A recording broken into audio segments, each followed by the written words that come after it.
Back to where we were. Yes.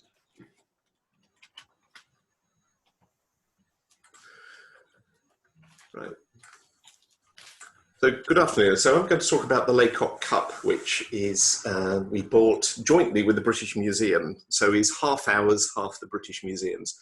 And not surprising, it comes from Lacock. Now, the amazing thing about this is that it's a medieval silver cup and is a unique survival. And of course, cups have all sorts of resonances. Obviously, you've got football, cups being really important there. And this one is silver with the lid and a foot, comes in two pieces. And it is a sort of a well-known type of cup that you get in the medieval period.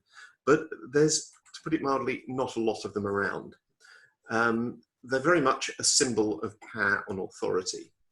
So here, for example, you have one of the Three Kings. This is a stained glass window in Norfolk, and you see one of the kings carrying a cup that looks surprisingly similar to the Lacock Cup. But of course, it is not an ecclesiastical cup. When we hear about it being from Lacock, everyone assumes that it's from the abbey, but it's not at all. And it comes in two pieces, so there's a lid and the base. Now, this sort of cup was a real treasure, and it's the sort of thing that only the top nobility would have had, or the king. And just to sort of show how important treasure was and how important it was to display things, this is the Jewel Tower in London, and you can see the towers of Westminster Abbey peeking out behind. And it was here that the king kept his treasure, because the king was allowed to have a cup, to have a gold cup. Gold cups were only for royalty. And you see here the king with his gold cup at the table, and you can see him having a very nice dinner. Whereas silver cups were available to nobles. And when we're talking nobles, if you've ever watched Game of Thrones, that's exactly the sort of thing we're talking about. You see here is still from Game of Thrones with a silver cup in front of the boss at the feast. And the key thing is that those cups are around sharing, and it's from the Lord's table. And to us, a cup is something that you have and you do not share it. But when you think of medieval period, they were sharing things, and you've got the resonance also of the chalice. And the cup was used to show how important you were, because if you poured wine into the cup and then passed it round, it was you providing the feast. It really underlined who the boss was. And that idea of sharing from a common cup comes through to this sort of cup, which is called a mazer. This is made of wood, turned wood, and then the inscription just under the rim says, "I pray to bless this cup and this drink." And it gives a real insight into the way that these cups would have been used at the table. And here we have an instruction in how to eat and drink properly. Make sure you had good table manners. The cup should be held between two fingers. The thumb should not touch the sweet wine. Not a good idea to dip your thumb in it. Drink and then turn the bowl to thy neighbour, so that his lips were not placed where thine were. So social distancing in a slightly different form. Now, there's not many of these medieval cups around, and surprisingly, more royal cups survive than silver ones, the ones for the nobility. This is one of the most impressive. This is made between 1370 and 1380, and given by the Duc de Berry to the Charles V of France, which gives you an idea of how important these were. And then it came from him to England. It was given to the English royal family, and was later they added Tudor roses. It means it was owned by Henry VIII, and has an inscription on relating to James I. And this is also on display at the British Museum in the same gallery as the Lacock Cup. One of the others is, this is not actually a cup, this is a salt cellar. It's a salt. So the idea here is you had something really impressive in which you put the salt, because salt, of course, was something that was really expensive. And again, it's about making a show on the table. This one at New College, dating to about 1480. And then Lastly, this is a Foundress's Cup given by the mother of Henry VII to Christ Church College, Cambridge. And you see lots of similarities with the Lacock Cup. And you can see that it was given by the mother of Henry VII. It was probably in the family and was given as something that's just slightly old-fashioned. You know, it's the old stuff as opposed to the latest, modern, up-to-date table service. In terms of making them, there's this fantastic account by a Venetian envoy dating from about 1500, talking about the number of shops there were and that were selling silver cups. And this is an illustration from the coronation procession of Edward VI in 1547, so a little afterwards, but it does give an idea. And down at the bottom, you see shops full of silver and presumably gold vessels, which you could buy and show off show how important you were. And here you see them being made, silversmithing being a really specialist trade. And then these things have survived. These particular ones have survived, and not without being going through the wars. So this is the cup given by the Duc de Berry to Charles V of France, and you see on the top right, you see the Tudor roses and you see the inscriptions. And you can see how these wonderful things, these works of art, went through many royal hands and were treasured. So back to our Lacock Cup. The obvious question is, where does it come from? It was at St. Cyriac's Church in Lacock, which is not quite where you'd expect a silver cup used by a noble for feasting at their table. You wouldn't exactly expect it to end up in a church.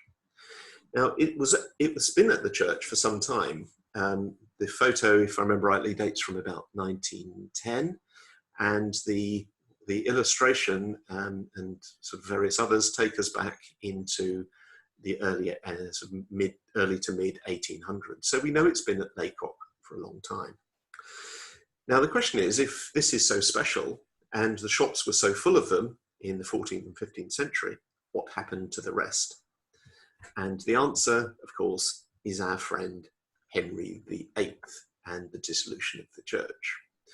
So Henry VIII essentially plundered the monasteries and ensured that much of the plate that they had was confiscated. Much of it was then melted down. And then his son, Edward VI, thought that was such a good idea, he continued and actually started confiscating things from parish churches because they no longer needed their communion vessels, they no longer need their chalice and paten. So they might as well give them to the king, who could get them melted down and pay his nobles. Great plan. And Edward VI, one of his commissioners, confiscated 20 ounces of silver from Lacock. Now, I've forgotten the exact weight of the Lacock Cup. I'm sure John can remind us later. I think it's 8 ounces. So that gives you an idea of how much silver there was in the medieval period at Lacock. Because, of course, each church would have had a chalice. So on the left, you have a sort of a classic medieval chalice. On the right, this is the sort of much more workaday chalice that you would have had after the Reformation. So the chances are that what happened was that the medieval silver plate that was in the church was confiscated, we know that, and was melted down. And presumably the chalice was then given by a local noble to the church after the Restoration and to give back some status to the church plate. Now, there are two potential candidates for this. The first is the Sharington family, who bought Lacock in 1540 after the dissolution. And this is a portrait of Thomas Sharington. But I think the chances are a little unlikely that it was him. This is his tomb inside Lacock Church, but on the top right you can see his symbol, which doesn't exactly bode well. Not exactly a nice cuddly mascot. Instead, he's a scorpion, doesn't bode very well, and I think tells you a lot about his character. He was also arrested by the king for fiddling silver. He was in charge of the mint at Bristol, which meant melting down silver, turning it into new coins, but it was found he was ordering the clipping of the edges to reduce the weight of the coin, which tells you a lot about his character. The other alternative, which sounds much more likely, is the Baynard family at Lackham. So Sir Robert Baynard, who lived from 1563 to 1636, paid to have the chancel at Lacock restored in the 1620s. And we know from a will that his mother had left him a broad cup of silver parcel gilt. He had no sons, and his estate passed to his daughter's line. Now, it just seems blindingly obvious, and there's no mention in his will of the broad cup of silver parcel gilt. So it just seems rather obvious that it was Sir Robert Baynard who gave the cup to the church as a new chalice. And then, of course, it stayed in the church ever since. So it's really quite interesting, because that time is really quite critical, because that means it was in the church, presumably by 1636. Of course, what happens a few years later is the Civil War. And what happens in the Civil War? Any house, sort of all the houses of gentry are either stormed and the silver stolen, or they hand it over their silver to pay for their side in the Civil War. So the Lacock Cup is really rare survival, because it survived the Reformation and the dissolution of the monasteries and the confiscation of church plate under Henry VIII and his son. But then it also survived the Civil War. And it's those two episodes that led to the disappearance of every other piece of really good quality medieval English silver. Now, the way it came to the British Museum and ourselves, because this was the first ever joint purchase by the British Museum with a regional museum of an object, was that the chalice had been in the church until the 1950s, the 1960s, and it was realised it was too important, too valuable to just leave under somebody's bed. So instead it was loaned to the British Museum. And then it came back once a year at Easter for the church service, but over time that became too difficult, because the insurance premiums got too high and it was sort of too difficult to arrange. So it remained at the British Museum, and then the church decided that they would like to sell the cup. They weren't able to use it, and working very closely with the British Museum, it was then purchased, offered for the purchase and bought for £1.3 million jointly by the British Museum and ourselves. As part of that, and you see the generous funders there, it went on a tour.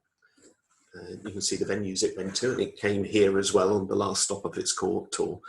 But also the making of two replicas were commissioned that were undertaken by the conservator at the British Museum. And it was made in exactly the same way as the original. So Mike, the conservator, or the model maker, replica maker, he looked at the cup in huge amount of detail and worked out precisely how it was made. And he was able to make two replicas, one of which we have here at the museum, sitting on my desk just over here, and one of which is with the church in Lacock. And when it came here, it became part of our exhibition, Wiltshire Story in 100 Objects, because it really is one of the treasures of Wiltshire.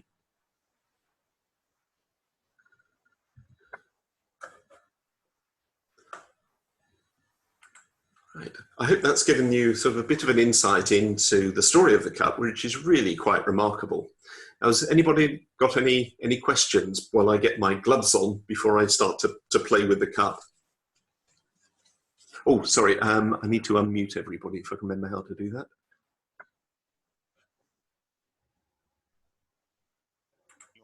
similar. There we are. Everyone's unmuted. So anyone have any questions or comments or anything before I play with the cup? Yes, David, sorry.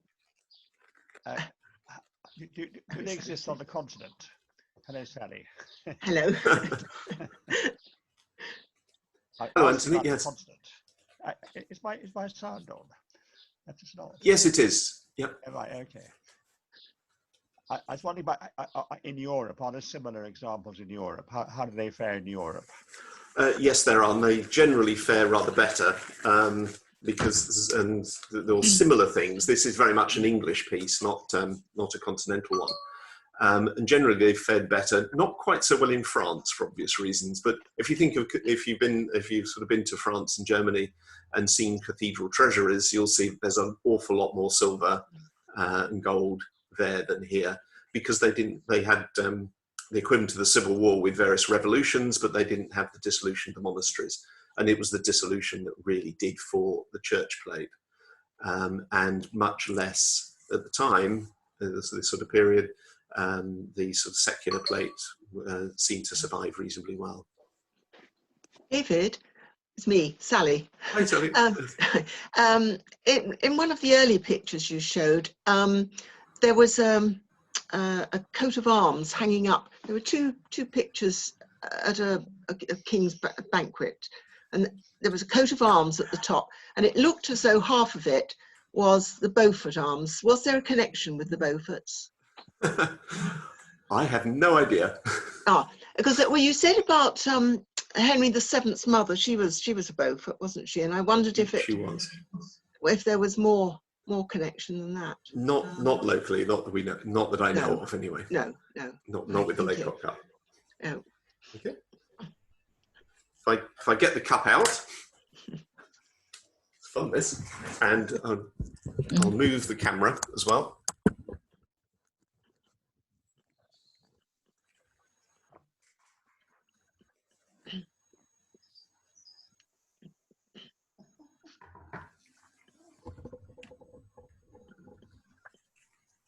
So that's the main body of the cup and the lid. You can see those. So the gloves, because this is silver, my hands will have a slight amount of acid on them, and the acid will tarnish the silver, which is why I wear gloves. And just so you know, gloves are in really short supply at the museum now, because we gave our stock to Wiltshire Police and the council during the early part of when they were appealing for PPE earlier on a couple of months ago. So the cup, and you can see the way it's made is a single bowl with foot, with crenellation, sort of a decoration, essentially in the joints between the pieces. Now, the thing I find absolutely astounding, and let's see if you can see that, is here you can see there are spaces between the crenellations, and it's completely and you can see through to the other side. So the tube that makes the main part of the foot and the bowl, and not directly connected, it's sort of through this cast piece that's in between. It's silver and it's gilded, so it's gilded on the inside and it's gilded just under the rim. Now, one of the reasons for that is gold, like copper, is a slight, what's the word? It helps kill bacteria. So, and silver tarnishes. So, not a good idea to have wine inside the silver goblet, because it will make it tarnish. And inside, you can see the way the foot's made, and John will be able to tell you much more about this. But the way it's made, without these bands and the fact that the foot is made in two pieces with these linking pieces, if you slammed it down on the table, the bowl would be in danger of getting sort of deformed, going straight through. So, in fact, this operates almost as a shock absorber. And I think, John, isn't this sort of spun in a spiral? In the way Michael Neilson took the blank of silver to raise those shapes, it was in a slight spiral, so that it sort of acted as a almost a damper, if you like, for any compressive forces to it. And he picked that up from the original. Yeah. So, you know, it's not him inventing it. He looked so closely at the original, he could see that. And then the lid, made in the same way. So, what single raised piece of silver, spindle, bowl, and the decoration at the top. And again, the decoration around the outside, this sort of crenellation. But again, perhaps you can see through the holes in the crenellation. So when you put the lid on the top and look through, what you see is not the silver, you see the gold of the gilding. But John, something you'd like to add about the way that Mike made this? Well, Mike's one of these replica Euros. He's a trombonist as well, which is a man of many talents. And he had never done any silver raising or silver work before he made this piece.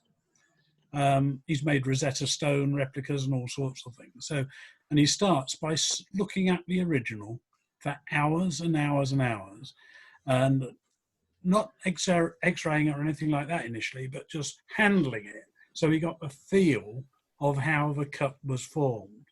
And in an early stage, he realized each of those shapes was raised from a flat, what was originally a flat piece of silver. And in order, if you've done any metalwork, once you start forming something out of metal, it hardens. So he was looking at how he could keep forming the shapes and anneal them.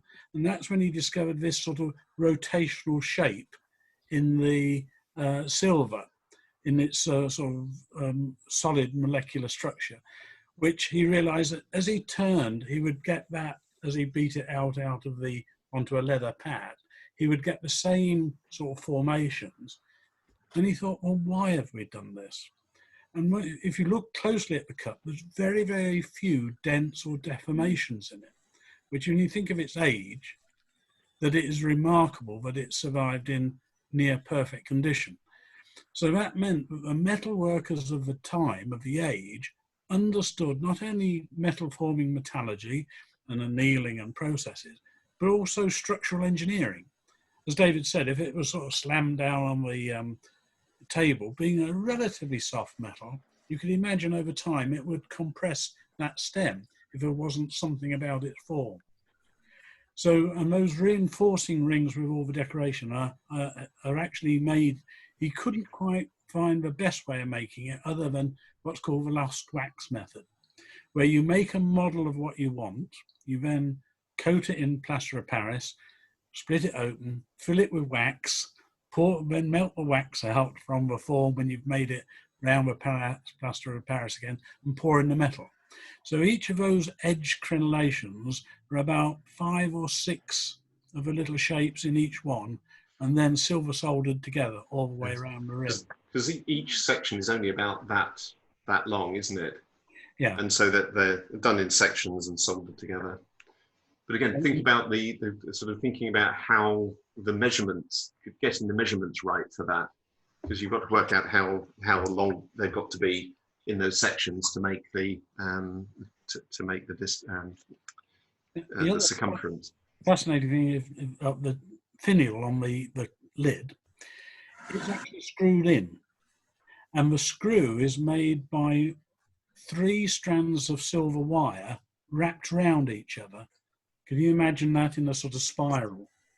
So that spiral forms a thread, so that finial can be removed. Now, not sure why it would need to be removed, but obviously during the making process, it's one of how do you assemble it. I suspect this would have been quite delicate. It's probably because I've seen one or two. I've seen one of the gold cups has a huge dent in this dome. It must have been very vulnerable to this sort of. If you imagine if it falls off the table, so I mean you could open it up and repair it without having to sort of unsolder bits or anything like that. So I think again practicality and voice of experience going in there. Yes, different sort of a technical difference between a facsimile, which this is, and a replica.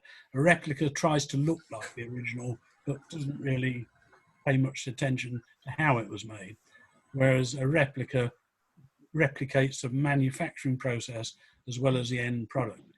As you can see, as David's holding it there, the surface imperfections from routine use are virtually negligible.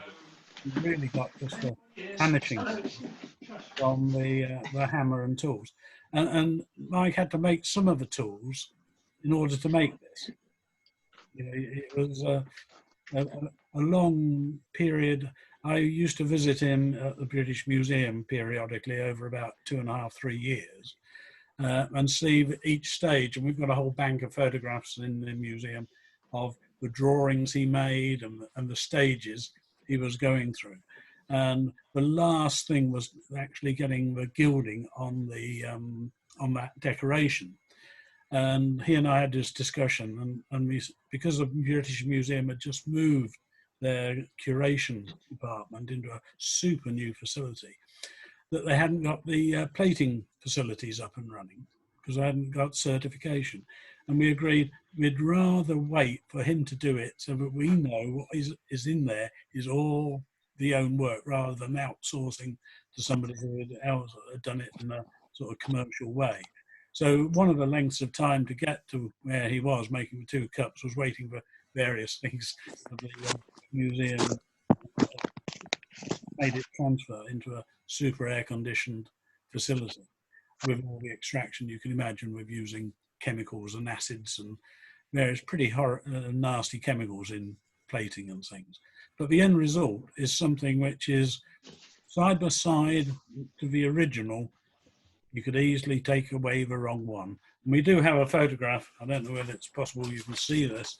When David and I went with the Vickers and Co from the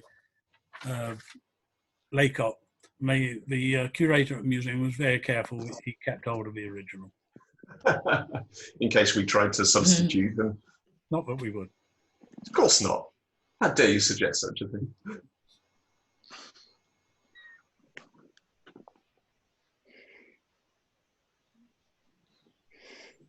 Okay. Any questions? No? Okay. Well, in that case, if I can thank you all, and especially thank you to John for chipping in about the making, because he had the joy of going up to see Mike several times to see the progress it was making. That's the last of the talks I'm doing for the moment, because I'll be going back on furlough as of Thursday. And we're sort of starting to work on plans for how we can reopen the museum, but of course that won't be until July at the earliest. So it might be that I can do some more talks, so do keep an eye on our newsletters and social media. And thank you very much for listening. Thank you very much, David. Bye, everyone. Thank you. Thank you.